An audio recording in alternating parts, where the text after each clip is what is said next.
যে মানুষটাকে কখনো দেখিনি, যার কণ্ঠস্বর কখনো শুনিনি, যার পবিত্র সান্নিধ্যে উপস্থিত হওয়ার সৌভাগ্য কখনো হয়নি, যে মানুষটা আর আমার মাঝে 1400 বছরেরও বেশি সময়ের ব্যবধান, সে মানুষটা কেমন করে এত আপন হয়ে গেল?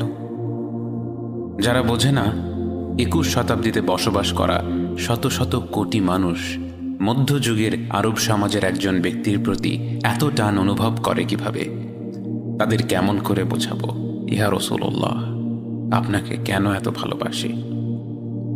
আপনার স্মরণে আজ শত কোটি অন্তর ভালোবাসায় ভরে ওঠে। প্রতিটি মুহূর্তে পৃথিবীর কোনো না কোনো অঞ্চলে উচ্চারিত হয় আপনার প্রশংসা, অথচ আপনি যখন পৃথিবীর বুকে আলোকরশ্মি ছড়িয়ে ভূমিষ্ঠ হলেন, তখন আপাত দৃষ্টিতে আপনি ছিলেন অনেকটাই নিঃসঙ্গ, অসহায়।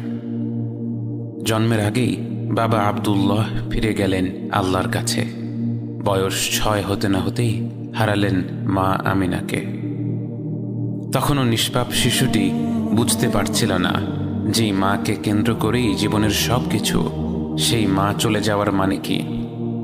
আপনি অসহায় কণ্ঠে বারাকাকে জিজ্ঞেস করলেন, মায়ের কি হয়েছে বারাকা?